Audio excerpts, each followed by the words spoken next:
Hello, friends. I'm pretty sure I'm starting now, but I just want to give it a second in case there is a delay in terms of um, the actual live stream. But it's saying live, so I'm going to begin now. So when you start and you click on this assignment through your Google Classroom, this is probably what you're going to see. I'm going to join the lesson. We have a nice overview. The person who made it, thank you for making this. And what are our targets here? And how long it's going to take in classroom time. And this is just a way where I can understand or get a better understanding of if you are, how familiar you are with video. So everything here says photographs, but think of it as video. That loud noise, if you can hear it, I don't know if the mic is picking it up, but it's Mr. Bixby next door, which normally I would just close the door. However, this room has no heat. That room does, so yeah. Again, this is just background information. I would read through it if I were new to this. And it does bring up a lot of good points because so much information we take in is visual. There is definitely always going to be a place for important papers and research and things of that nature, but the way we compose things just in putting together visuals, really important.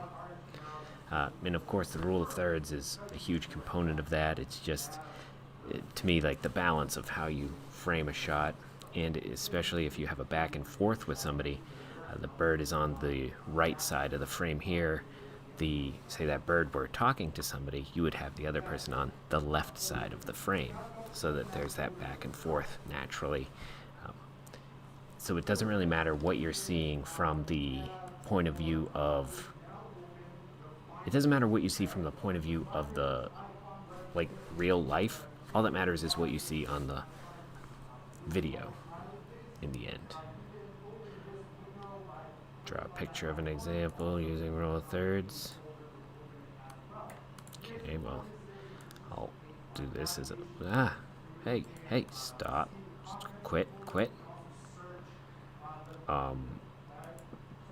Yes.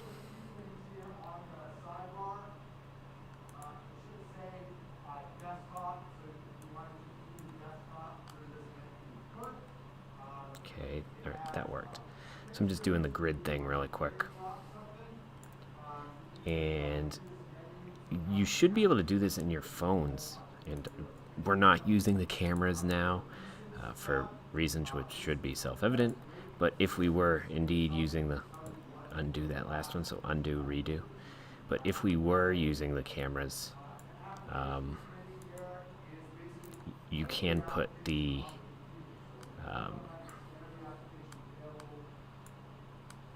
sorry, I have to concentrate while I'm writing. And by writing, I mean drawing.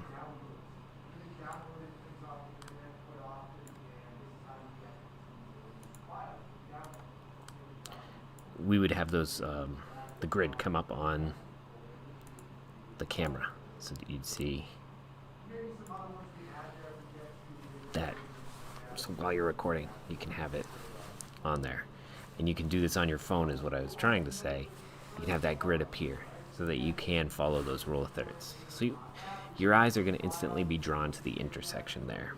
And I drew this person as a good tip for you if you want to take good pictures, not straight on. So I am not an artist. You may have been able to tell that already, but this person is not looking straight on at the camera like this. They're to the side a bit. And that's because you show more depth to your face and you take better photos. My goodness, Mr. Bixby is so loud. Hold on one second.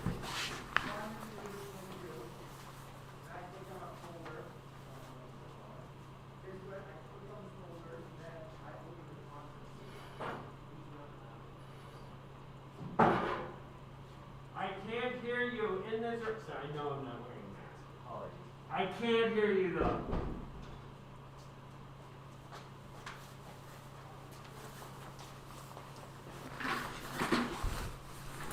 And he's got 3 kids in that room. He had more than 3 kids, but still, come on, Mr. Bixby. Alright, just for Nearpod, if you're not super experienced with it, you can hit submit. I think you can hit this button too, now that I've drawn something. But whatever, I'll hit submit, and we're on to the next page. So this is what, talking about balance, you know, as I was mentioning before, you have people on the left, people on the right, in terms of like a back and forth. You want to have that balance. Then off center. Leading lines. What? Why were you unable to submit my answer? Probably because I'm not a student in the class.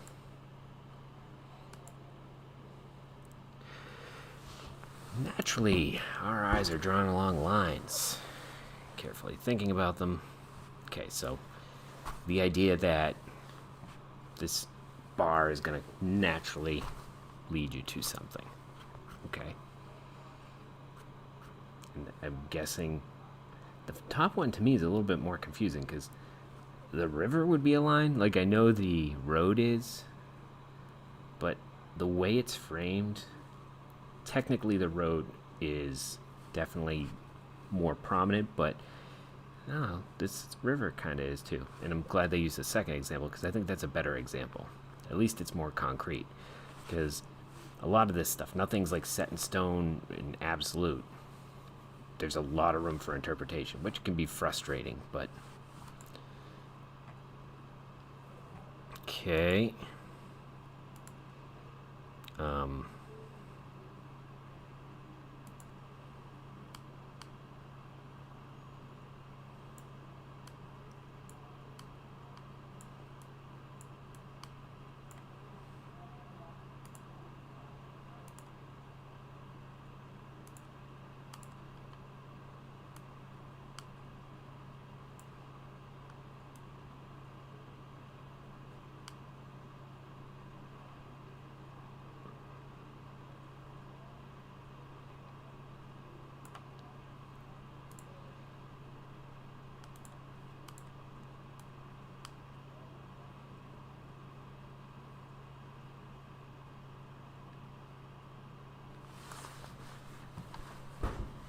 That's not very good.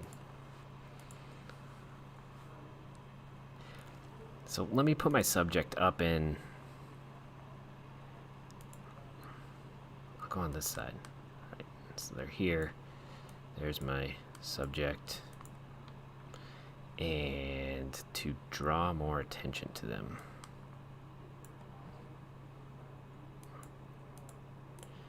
Throw some lines in. I wish we had some more colors here, man. No purple. Why they... The door is opened. There we go. I mean, I am blatantly ripping off the previous...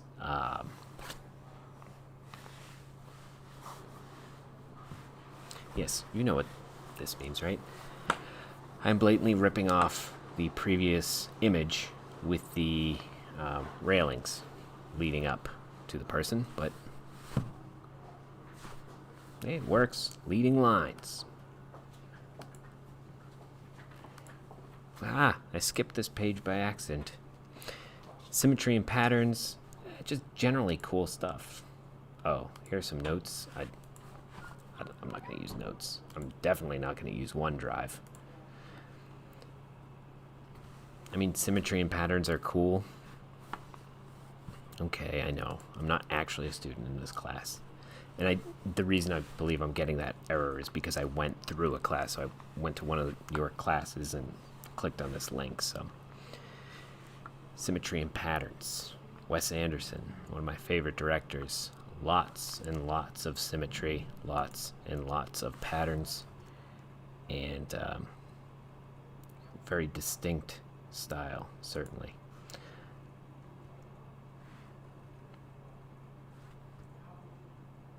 Oh, does it look cool? Yes. And then framing. So it's weird because I flew through this once and I did the answers at the end and I got like 50%. But I know what I'm doing and I know what I'm talking about. But a lot of it's just lost in translation, so to speak. Because when I think of framing, I don't think of this type of framing. This might be a little bit more photography, but even still, when you're framing a shot, you're framing it like how it looks. And this is like framing within framing. So, and there's a lot of different lingo that can be tossed around. But framing within framing is what I'd refer to this as, just to make things a little bit more clear by making it sound a lot more complicated. Frameception, for those of you who have seen the movie Inception. So using things to kind of make it look nice. Personally, with a lot of this stuff, I would frame it almost after the fact, meaning the bottom picture here, I would imagine it's a lot wider, but you can crop it after, and you can do the same with video.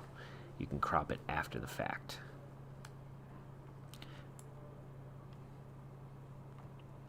And you could crop it after the fact to draw emphasis to a person or a thing. Because if it's importance, you want to draw more important to it. They really, really need a fill tool here. Because, like, this is all supposed to be red.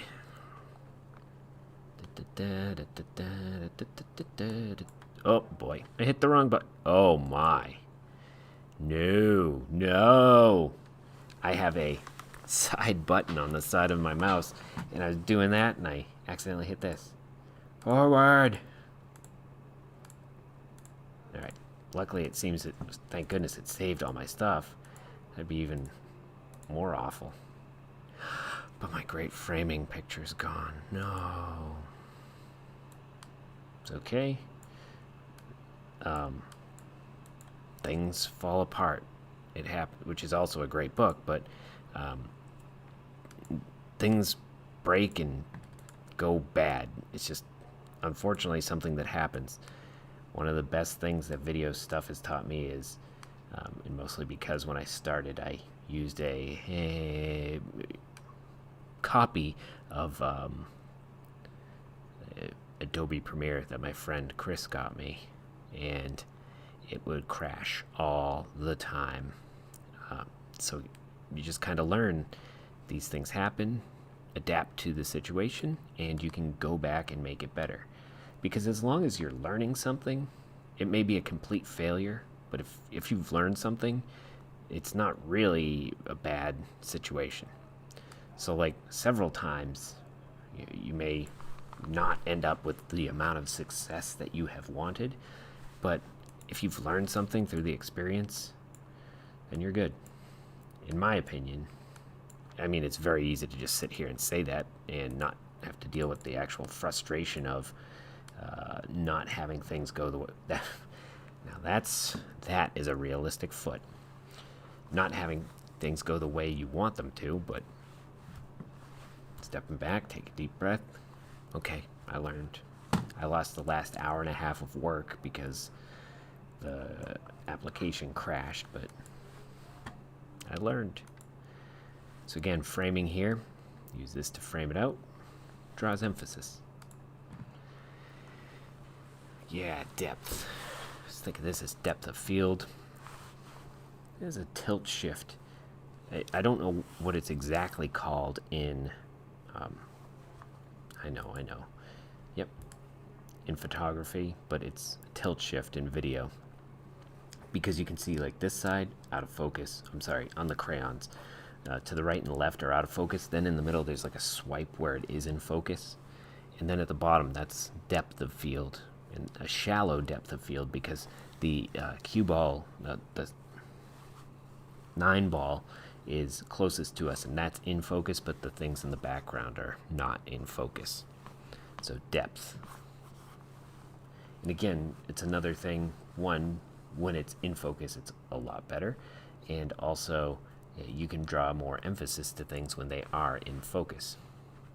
Cropping.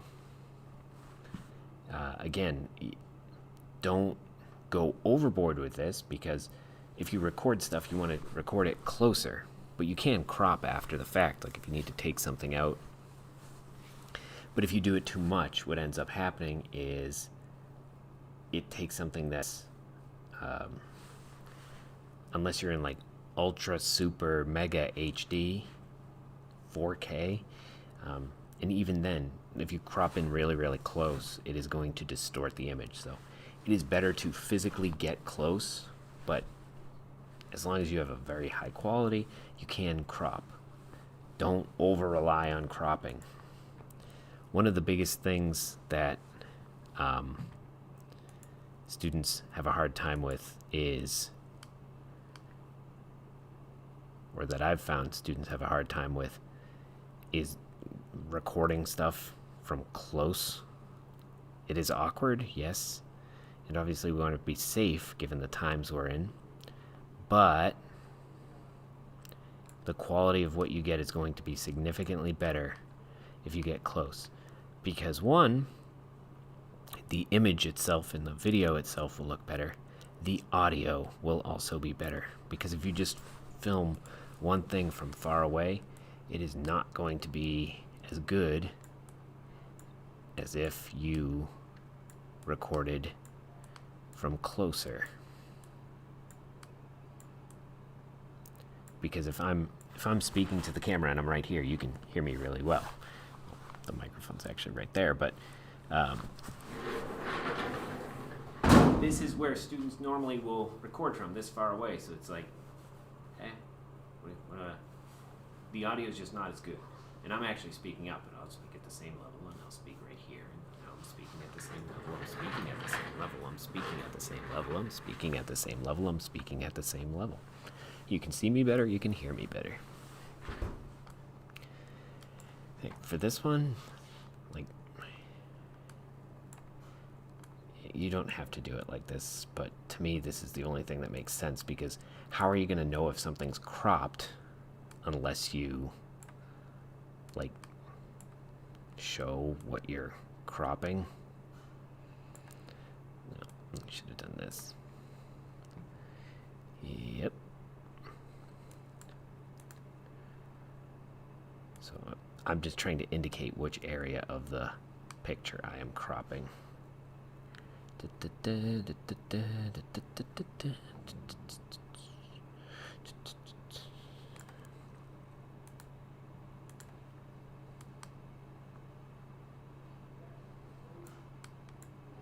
You can see, cropped in. So that's the full, this is the cropped. Ah, the background. Well, mise en scene in the terms of video, because it's the idea that everything in the background matters. So you may have a bunch of like stuff in the background. Everything that's in there plays a part in telling a story. Again, because it's a visual medium.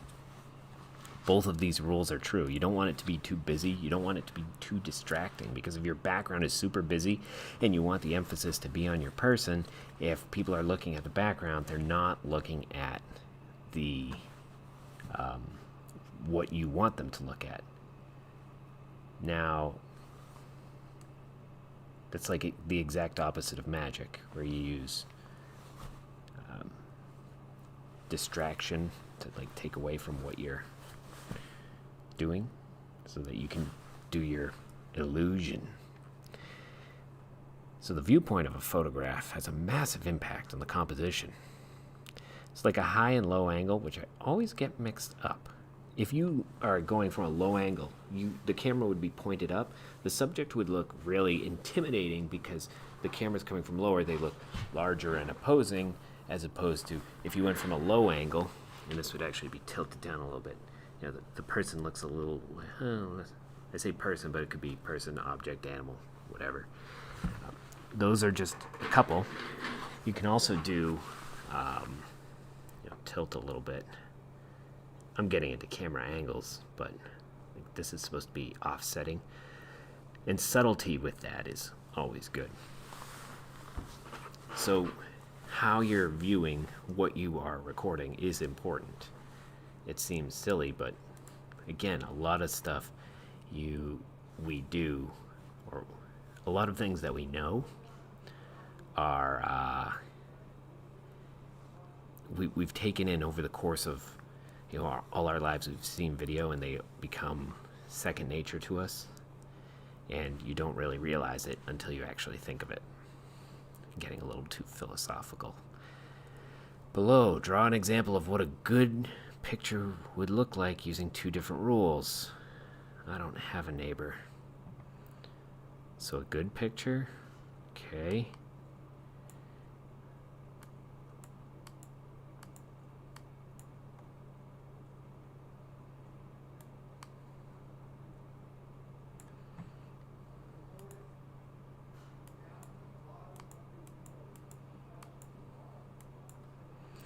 That's good because it's following rule of thirds.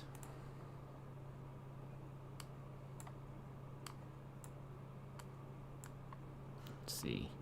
Emphasis brought to this person's face. And first one I wanted to do is depth of field, but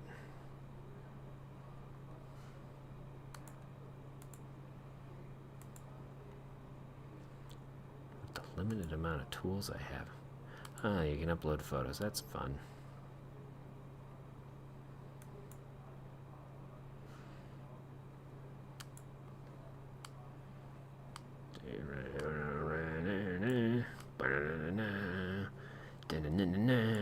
It's really weird to do this with a mouse. And it's not because I do a lot of stuff with what you would call Photoshop. I use the free version of Photoshop called GIMP, and I use that quite a bit. So doing this is not like an awkward thing, but it is using Nearpod. Okay, I wouldn't categorize this as really good, but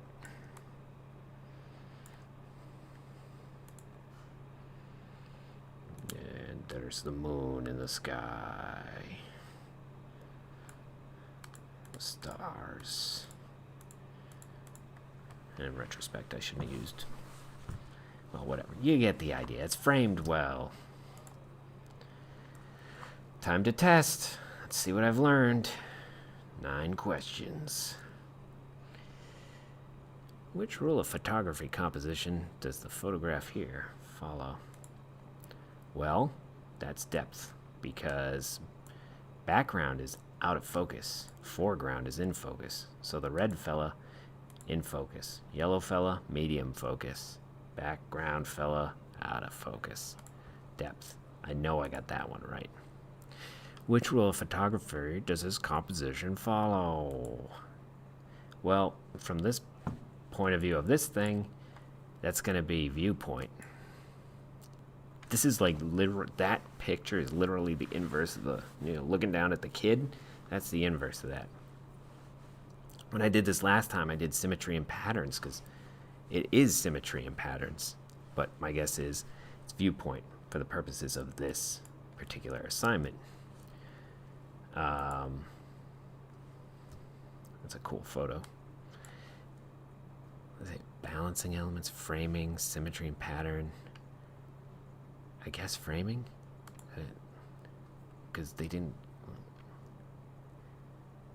It's not leading lines. That's a tough one. I'm going with framing, but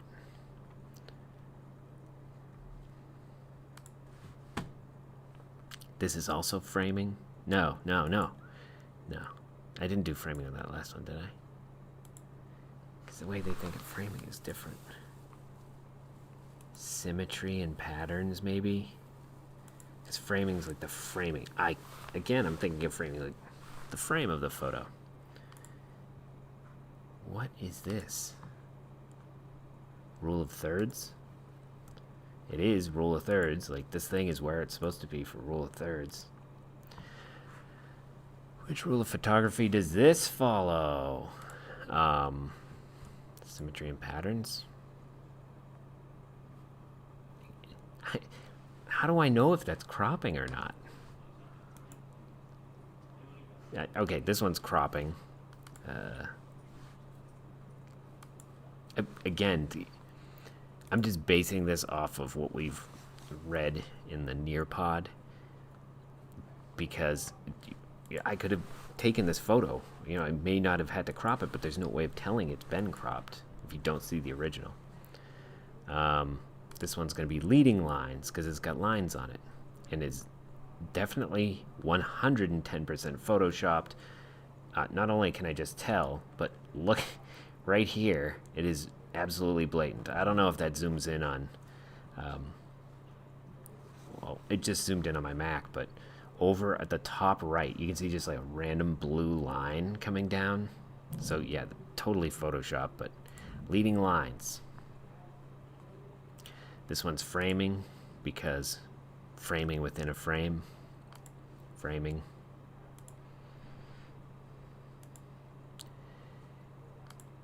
Rule of thirds is going to be my guess. Could be background though. Yep, it's going to be background. Rule of thirds is not a answer. Depth doesn't matter. Framing. Again, framing it is, yes, because you're framing it within the rule of thirds, but not framing in the sense of this Nearpod assignment. Let's see what we got. 9 questions. All right, which one did I get incorrect? Okay, depth got symmetry and patterns. Balancing elements. So that one with the hotel or whatever it was balancing elements. Oh, because it has the sign on one side and then the hotel or whatever it is on the other side. Okay, I can sort of see that. I don't really agree, but I can see that. Hopefully this is helpful. Again, I just find this to be a little bit more, at least I get to do something instead of, like at the beginning of class, if I just do meetings, I'm like, hey, there you are, friends. So hopefully this is helpful for you. Let me know if you have any questions, comments, concerns, or feedback. I appreciate it. Good luck.